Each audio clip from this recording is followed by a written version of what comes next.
그동안 잠잠했던 것으로 보였던 아동 성범죄자 조두순 얘기인데요. 최근에 다시 기소가 되면서 마을이 다시 들썩이고 있습니다. 상황을 취재했습니다. 2008년 우리나라를 충격에 빠뜨렸던 안산 초등생 성폭행 사건 기억을 하실 겁니다. 초등학생을 납치해서 성폭행하고 중상을 입힌 잔혹한 아동 성범죄자 조두순. 2020년 12월, 12년의 복역 생활을 마치고 출소를 했죠. 그리고 출소 후 5년이 지난 지금, 그런데 지난 11일 조두순이 다시 기소가 됐습니다. 올해 3월 말부터 6월 초까지 하교 시간대 외출 제한명을 위반한 건데요. 거주지를 벗어나서 4차례 무단 외출한 혐의와 집안에서 재택감독 장치를 망가뜨린 것까지 크게 2개의 혐의가 적용됐습니다. 주거지에 설치된 재택감독 장치는 대상자의 외출과 귀가를 확인하는 기계인데요. 조두순이 이 장치를 집안에서 파손한 겁니다. 애들이 걱정이지. 또 부모 입장에서는 그냥 아예 그냥 어디 집어넣고 아예 못 나오게 하던가. 몇 차례는 뭐 회전도 하고 막 나갔다는 또 애들 등교 시간에 뭐 또 타이밍도 또 어떻게 그때 맞춰가지고 불안하죠. 또 하니까 좀 불안하긴 하죠. 2020년 아동 성범죄자 조두순에게 법원은 재범 방지를 위해 여러 특별 준수 사항을 부과했는데요. 위치 추적 전자장치 부착은 7년 동안, 그리고 학생들의 등하교 시간, 또 야간 시간에는 외출 금지, 과도한 음주 금지, 교육시설 출입 금지, 또 성폭력 재범 방지 프로그램 이수 등 특별 사항이 있었습니다. 하지만 이 약속은 지켜지지 않았습니다. 조두순의 외출 금지 시간대에는 현관문도 열면 안 된다고 하는데요. 그런데 무려 4차례, 하필 아이들의 학교 시간에 맞춰 주거지를 벗어나서 외출을 감행했던 겁니다. 반복적으로 외출을 하다 경찰의 제지에 막히자 조두순은 결국 집안에서 재택감독 장치까지 파손하고 말았는데요. 이 특별 준수사항을 비우는 듯한 조두순, 지역사회에 다시 긴장과 공포를 불러오고 있습니다. 애 가진 사람들은 더 무섭죠. 이제 맞벌이들도 많은데 애들끼리 있고 막.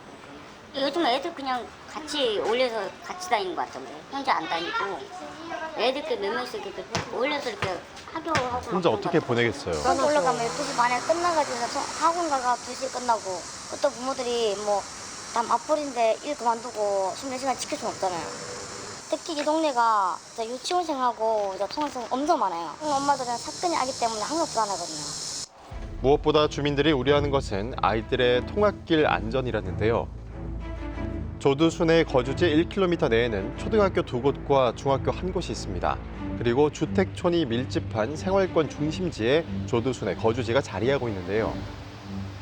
뿐만 아니라 거주지 100m 안에는 어린이집 2곳과 아동복지센터도 있습니다. 그만큼 아이들의 왕래가 잦은 곳인데요. 조두순의 기소 이후 아이들은 길거리에 보이지 않습니다.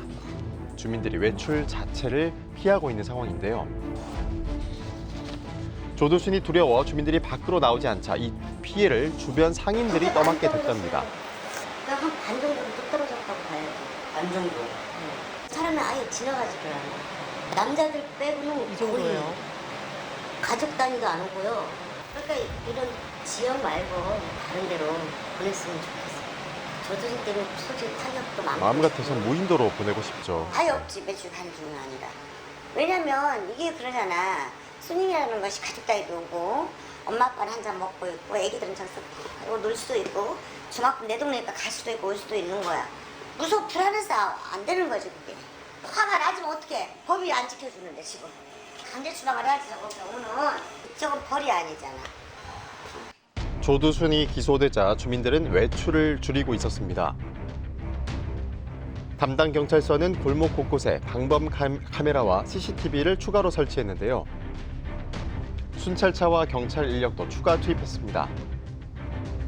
또 24시간 방범 초소에 상주하는 인원도 늘렸는데요. 이 조두순이 무단 외출했던 당시 상황을 방범 초소 순찰 직원에게 들어볼 수 있었습니다. 그 시간이 워낙 짧아서 보고 다시 이제 경찰관이 들어가게끔 조치는 하죠. 한 정도 나오는 건가요? 한 1, 2분? 저희가 이제 경찰이 계속 이렇게 향시 있기 때문에 저희도 있고 하기 때문에 나와도 돌아다닐 수가 없어요. 하지만 나온 건 나온 거죠. 경찰이 빠르게 대처했지만 CCTV와 상실 순찰만으로는 한계가 있다는데요. 분들이 24시간 상주를 하고 CCTV를 다 설치는 했다고는 하는데 방법이 그거밖에 없냐. 근데 감옥에 가둘 수는 없잖아요.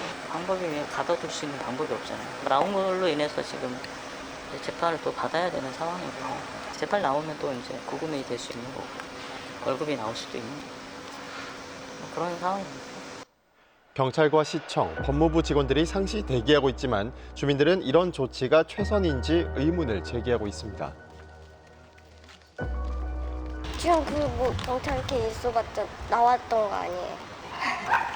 뭐 거기서도 지켜보고 있고 뭐 여기 초소에서도 지켜본다 했는데 어쨌든 얘가 그냥 쭉 내려와서 뛰어가 버리고 나서 이 사람들이 잡으러 가는 거기 때문에 뭐 숨으면 뭐 어려운 거죠. 아니 24시간 지켜보는데 어떻게 외출을 하고 나가고 그래요? 요 위에 집에도 애들이 요만한 게 있는데 아예 집에 못 나오고. 반복되는 무단 외출, 그의 심리는 과연 어떤 걸까요? 법 규범 준수 의식 자체가 굉장히 약하거나 우습게 보고 대수롭지 않게 생각하는 그런 어떤 생각이 이미 자리 잡은 게 아닌가.